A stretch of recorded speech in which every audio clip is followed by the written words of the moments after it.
안녕하세요. 썬라인 선상로어 필드스텝 최진호입니다. 오늘 드디어 타이라바 촬영을 하게 됐네요. 타이라바 낚시는 제가 처음 선상로어 낚시에 입문을 했을 때 접했던 낚시입니다. 그래서 상당히 애착과 자부심을 가지고 있는 장르인데요. 오늘 처음으로 그 타이라바 이야기를 하게 됐습니다. 다른 낚시 장르들을 소개하다 보니까 타이라바 장르가 좀 늦어졌는데요. 타이라바 장르에 대해서도 제가 좀 많은 정보들을 가지고 있다고 생각을 하고, 그 다음에 그런 부분들을 또 많이 전달해 드리기 위해서 노력을 하도록 하겠습니다. 그 첫 번째 시간, 그 주제로 타이라바 헤드를 준비를 했습니다. 지금 타이라바 낚시를 즐기시는 분들이 예전보다 엄청나게 많이 늘어났어요. 과거에 제가 타이라바 낚시를 할 때에는 뭐 서해, 군산이라든가 뭐 충남권, 그 다음에 인천권에서 잠깐, 그 다음에 제주도권 이렇게 낚시를 했었는데, 지금은 뭐 완도, 그 다음에 여수권, 통영, 거제권까지, 부산권까지 이렇게 상당히 많이 포인트가 개발이 되고 매니아 분들도 상당히 많이 늘어나셨어요. 그러다 보니까 낚시 카페라든가 뭐 인터넷에 가보면은 질문들이 상당히 많이 들어옵니다. 근데 그 질문들 중에서 빈도가 가장 낮은 게 헤드에 대한 질문들이었어요. 그리고 그 헤드에 대한 명쾌한 답변을 내놓으시는 분들도 거의 없더라고요. 그래서 제가 오늘 타이라바 시간 첫 번째 주제로 선택한 것은 바로 타이라바 헤드입니다. 이 헤드를 단순히 그냥 뭐 싱커, 봉돌 그 이상 그 이하로도 생각하지 않는 경우가 상당히 많이 있는 것 같습니다.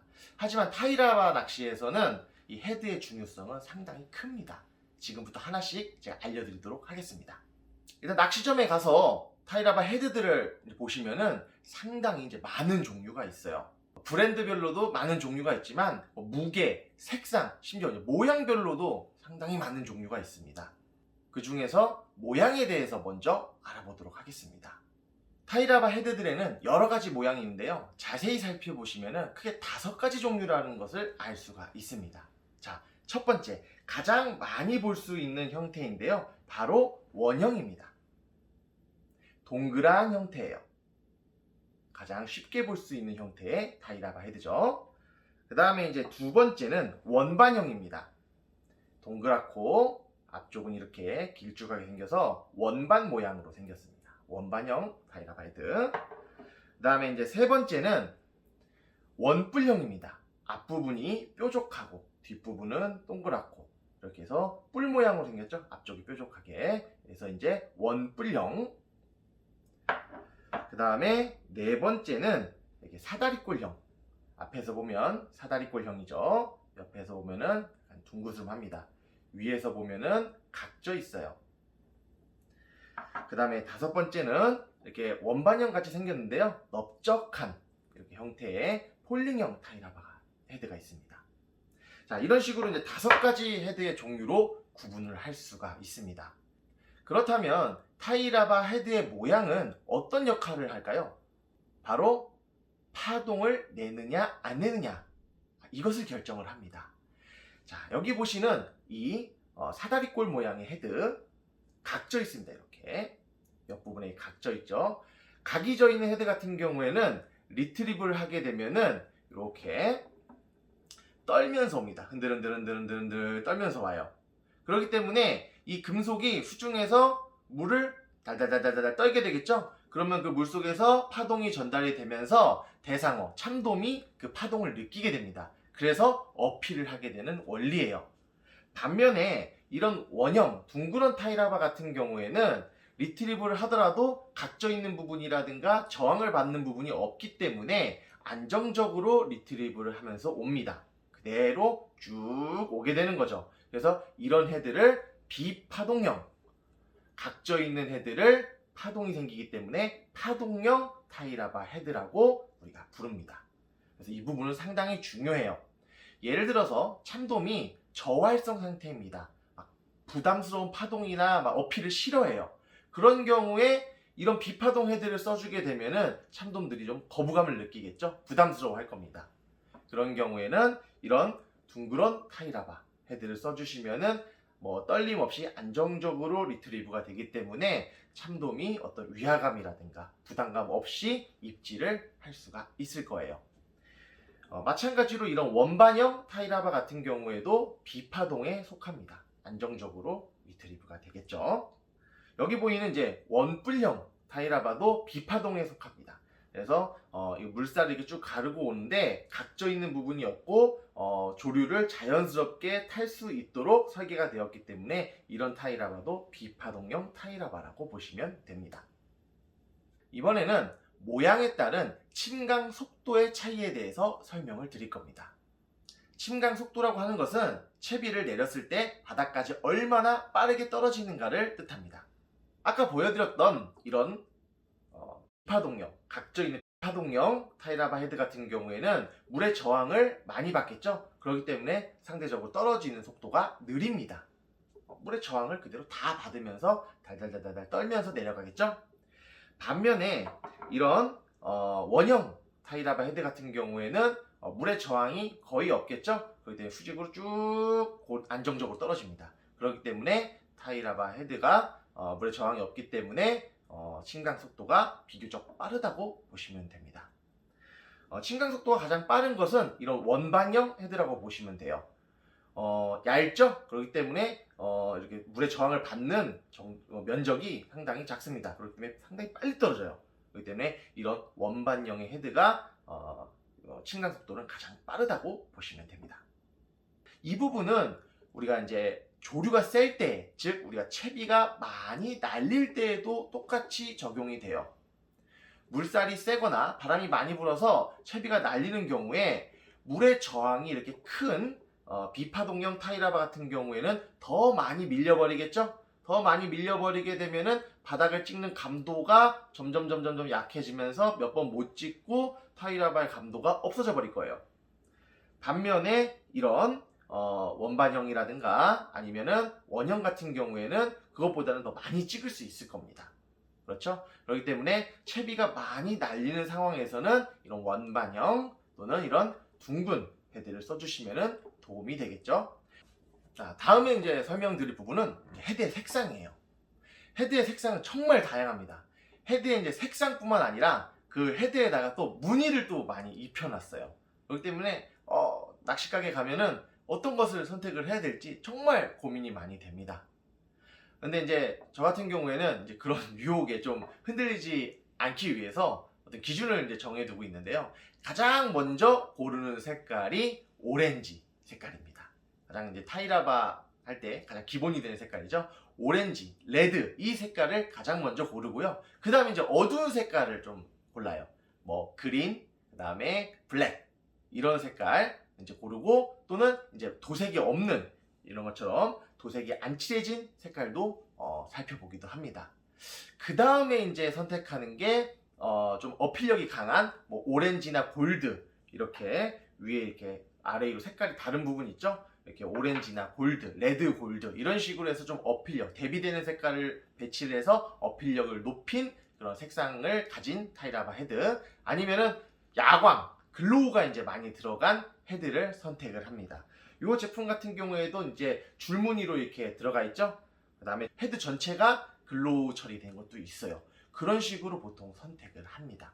그래서 주황색, 빨간색, 그 다음에 블랙, 그린, 그 다음에 뭐 무도색, 그다음에 이제 어필이 되는 색깔들, 야광 이런 식으로 선택을 해서 무게별로, 모양별로 가지고 있게 되죠. 헤드를 선택을 할 때 중요하게 봐야 할 부분이 또 있습니다. 바로 이 파이프, 그 다음에 도장입니다. 도색한 부분. 이 파이프와 도색면 같은 경우에는 타이라바 헤드가 마찰이 가장 많이 일어나는 부분이에요. 파이프 같은 경우에는 쇼크 리더와 마찰이 가장 많이 일어나는 부분이고요. 이 도장면 같은 경우에는 이 바닥, 해저 바닥과 충돌이 일어나는 부분이에요. 그래서 이 부분을 가장 눈여겨보셔야 됩니다. 자, 파이프 같은 경우에는 이렇게 플라스틱 재질의 파이프가 되어 있는 경우가 있는데요. 여기로 이제 쇼크 리더가 통과를 하겠죠? 그러면은 쇼크 리더 위아래를 막 움직일 거예요. 계속 마찰이 일어납니다. 그래서 이 파이프가 좀 재질이 나쁘거나 날카로운 재질로 되어 있으면은 쇼크 리더가 손상이 됩니다. 긁히죠? 그래서 쇼크 리더가 끊어져 버리는 현상이 일어날 수도 있어요. 그리고 이 파이프와 헤드 사이에 이런 처리가 잘못돼서 접착이나 고정이 잘못돼서 딱 충격을 받으면은 이 부분이 빠져서 분리가 되는 경우도 있어요. 그래서 헤드를 못 쓰게 되어버리는 경우가 있습니다. 그래서 이렇게 접착 불량이 있는 경우도 있기 때문에 주의하셔야 됩니다. 그 다음에 이제 헤드의 이제 도장 부분, 이 부분 같은 경우에는 까질 수밖에 없어요. 우리가 이거 타이라바 같은 경우에는 바닥을 찍는 낚시이기 때문에 바닥에 계속 쿵쿵쿵쿵 몇 번 이거 찍어요. 한번 채비를 내리게 되면은. 그럼 아무리 튼튼한 도장이라고 하더라도 그런 돌이라든가 막 뭐 조개 껍질, 굴 껍질 이런 데 계속 닿기 때문에 까질 수밖에 없습니다. 그런데 까지는데 이게 막 통째로 까지는 경우가 있어요. 우리 막 구운 계란 이제 사서 까서 드셔보면은 막 껍질이 막 통째로 까지죠? 그런 것처럼 도장면이 막 통째로 떨어져 나가는 경우가 있어요. 그런 제품들은 피하셔야 됩니다. 단순히 뭐 스크래치라든가 조금씩 이제 떨어져 나가는 것은 어쩔 수 없지만 막 도장면 전체가 묻어서 막 떨어져 나간다. 이런 제품들은 주의를 하셔야 됩니다. 그래서 이 부속품들 잘 보셔야 되는데 특히 저는 이 파이프 요 부분 어떻게 처리가 되어 있는지 좀 유심히 살펴본 다음에 선택을 하는 편이에요. 지금부터는 타이라바 헤드가 왜 중요한지에 대해서 좀 설명을 드릴 거예요. 타이라바에서 헤드가 중요하지 않다, 심지어 쓸모가 없다 라고 하는 무용론이 이제 보이기도 합니다. 이 타이라바 헤드가 필요 없고 심지어 납으로 된 도색 처리가 안 된 좀 값이 저렴한 구멍봉돌, 구멍줄을 써도 참돔을 잡을 수 있다. 그리고 실제로 잡으실 분들의 후기가 올라옵니다. 그래서 타이라바 헤드는 필요가 없다, 비싸기만 하지 참돔을 잡는 데는 전혀 문제가 없다, 이런 얘기들이 올라옵니다. 실제로 참돔 잡을 수 있어요. 저도 해서 잡아봤고요. 그렇죠? 그런데 이런 이야기의 배경이 되는 부분들을 잘 살펴보셔야 돼요. 우리나라 타이라바 낚시의 좀 특징이라고 하면은 생미끼와 결합된 하이브리드 참돔 낚시라고 좀 생각을 합니다. 지렁이를 쓰시는 분들이 아마 80%가 넘을 거예요. 실제로 겨울철에 남해안에 가보면요, 지렁이를 거의 다 쓰세요. 선사에서도 막 지렁이를 막 제공을 합니다. 왜냐하면 타이라바 낚시 루어예요. 루어 낚시예요. 루어 낚시 같은 경우에 적극적으로 대상어를 공략을 해야 되기 때문에 이 루어 낚시라고 하는 부분에 대한 믿음이 이제 부족해서 좀 운용하기가 어렵거나 좀 반신반의하거나 이렇기 때문에 좀 조과가 좀 떨어지는 경우도 있습니다. 조과가 떨어지면 또 난처하신 분들도 이제 선장님들이에요. 그런 부분을 보완하기 위해서 지렁이를 즐겨 쓰세요. 네, 그것까지는 좋습니다. 그러다 보니까 지렁이를 달고 낚시를 하게 되면은 아주 천천히 바닥권에서 리트리브를 하게 돼 있어요. 왜냐하면 지렁이를 참돔에게 보여주고 먹게끔 해줘야 되니까요. 그럼 막 빨리 감아버리면 참돔이 볼 수가 없겠죠? 그렇기 때문에 지렁이를 최대한 천천히 바닥권에서 운용을 하는 그런 운용법을 보여주게 되는 거죠. 그렇게 되면 타이라바 헤드나 타이가 중요한 게 아니라 지렁이가 중요하게 되는 거죠. 그러다 보니까 타이라바 헤드는 어떻게 보면은 더 이상 참돔에게 어필을 할 수 있는 도구가 아니라 단순히 채비를 바닥에 내려주는 도구로서 전락해버리는 것이죠. 그러니까 이렇게 값비싼 헤드를 쓸 필요가 없어요. 왜냐? 지렁이를 달고 바닥권을 천천히 리트리브하고 끌어주면은 어떤 일이 벌어지겠어요? 이런 비싼 헤드가 다 바닥걸림, 밑걸림에 의해서 떨어져 나가버리겠죠? 그렇기 때문에 이렇게 그냥 구멍봉돌을 쓰게 되는 겁니다. 아시겠죠?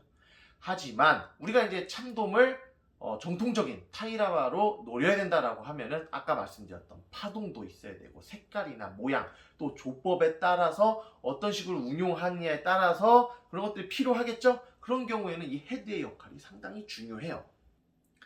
제 경험을 한 가지 말씀을 드리면은 작년 이제 5월 말 6월 초에 서해 연도권 시즌이 와서 타이라바 낚시를 했는데요. 그날 이제 딱 처음 맞춰놓은 세팅된 타이라바 헤드와 스커트로 낚시 끝날 때까지 계속 썼어요. 그때 제가 이제 장착해놓은 타이라바 헤드가 골드, 금색, 그 다음에 45g 텅스텐 원형의 헤드였습니다.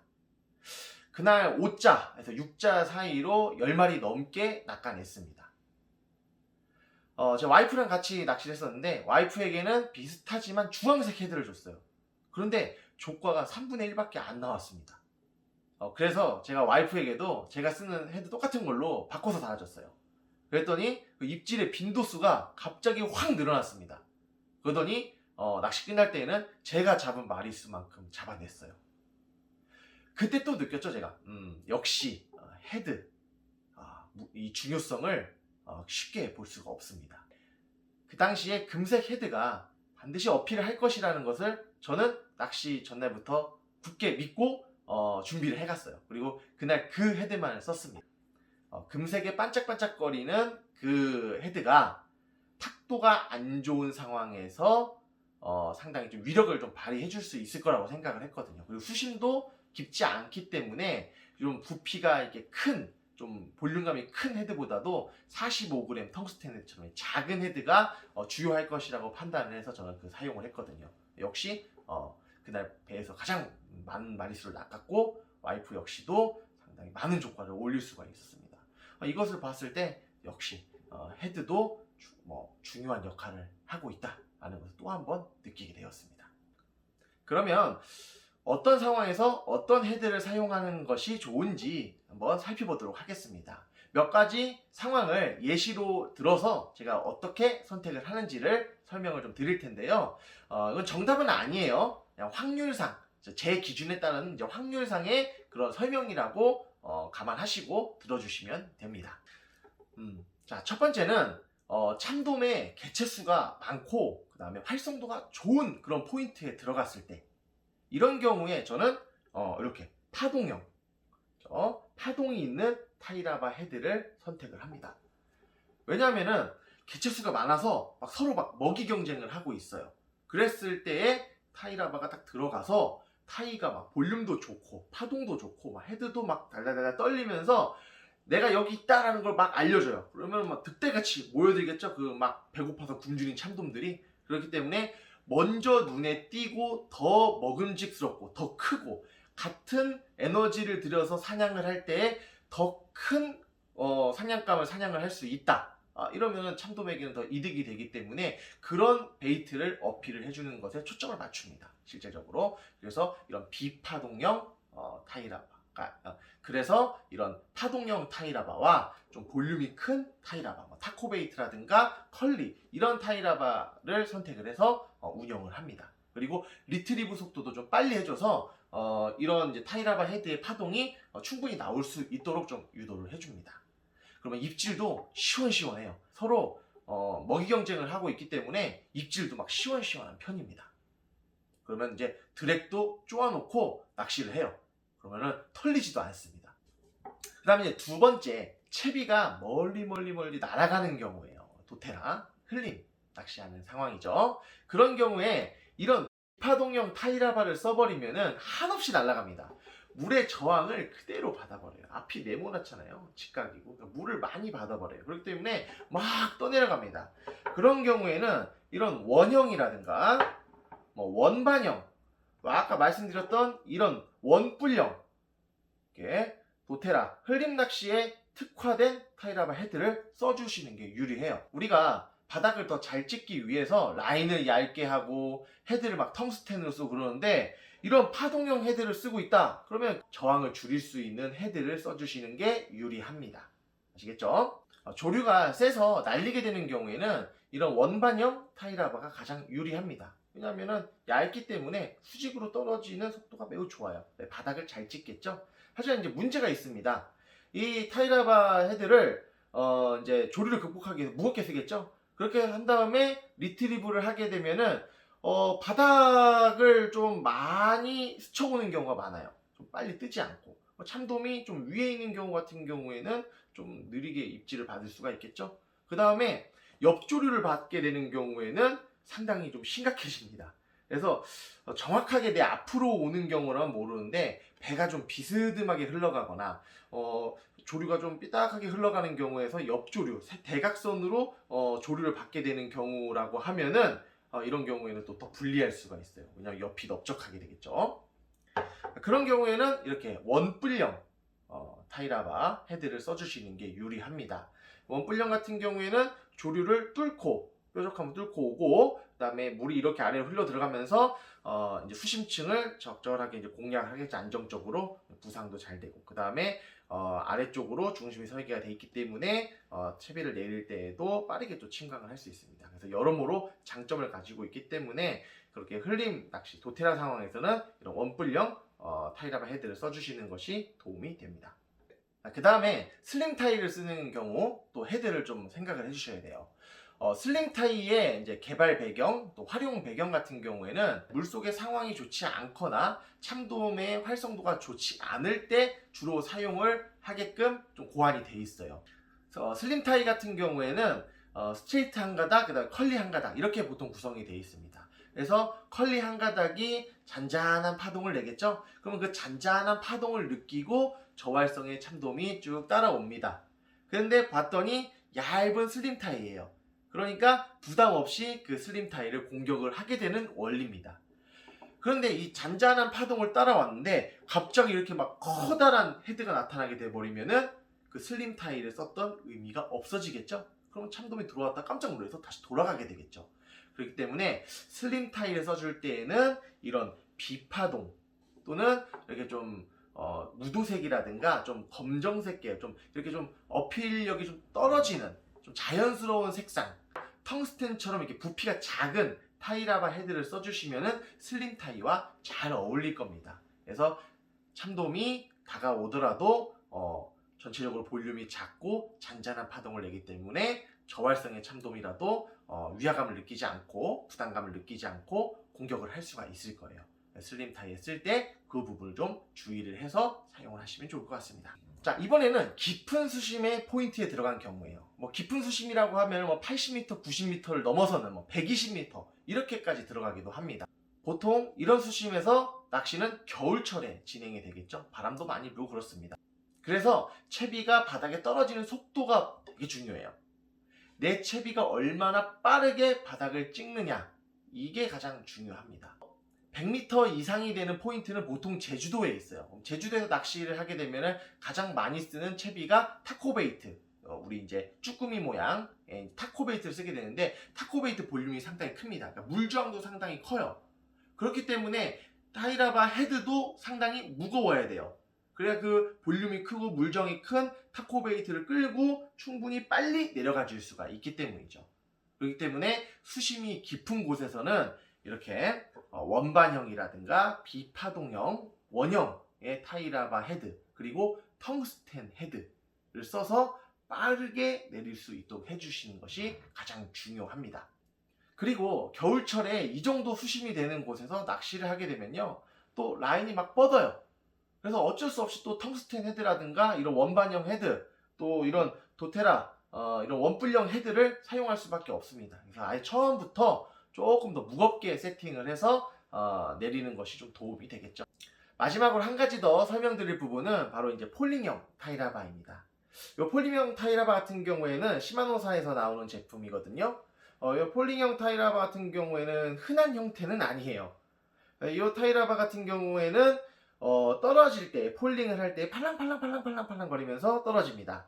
우리가 이제 보통 슬로우 지그 같은 그런 모습으로 떨어져요. 그렇기 때문에 폴링 속도가 상당히 느립니다. 하지만 엄청난 파동으로 떨어지기 때문에 주위에 있는 참돔들에게 어필력이 상당히 강합니다. 이 부분을 조금 주의를 하셔야 돼요. 그래서 깊은 수심에서 사용을 할 때에는 상당히 무겁게 쓰셔야지만 침강 속도가 나오고 바닥을 찍는 감도가 나올 거고요. 그 다음에 아까 말씀드렸던 참돔의 활성도가 좋을 때 같은 경우에는 어필력이 상당히 좋기 때문에 좋은 조과를 발휘할 수도 있습니다. 이 포획형 타이라바 침강 속도가 느리고 조류를 이제 이겨내는 그런 부분에서는 불리하지만 참돔들에게 어필하는 능력은 대단히 좋다. 이런 부분으로 이해를 하시면은 낚시하시는데 도움이 될 겁니다. 그래서 한두 개씩 챙겨 다니시면은 낚시하시는데 도움이 될 수 있습니다. 지금까지 타이라바 헤드에 대해서 알아봤는데요. 타이라바 헤드 말씀드린 것처럼 상당히 중요성을 많이 가지고 있어요. 우리가 지렁이를 껴고 바닥 낚시를 하게 된다고 하면 헤드의 중요성은 그렇게 크지 않을 수 있지만 정통적으로 타이라바로 리트리브로 참돔을 유혹해서 잡는다라고 생각하시면 이 타이라바 헤드의 중요성은 상당히 큽니다. 그렇기 때문에 타이라바 헤드 여러 종류, 여러 형태 준비하셔서 상황에 맞게 한번 사용을 해보시면은 데이터가 축적이 될 겁니다. 그렇게 하셔서 타이라바 헤드에 대한 이해도까지 높아지시면 타이라바 중수, 고수까지 올라가시는 데에 큰 도움이 될 것이라고 생각을 합니다. 오늘 내용 도움이 되셨으면 좋아요와 구독 버튼 꼭 부탁드리고요. 다음 시간에 또 타이라바에 대한 좋은 이야기를 가지고 만나 뵙겠습니다. 감사합니다.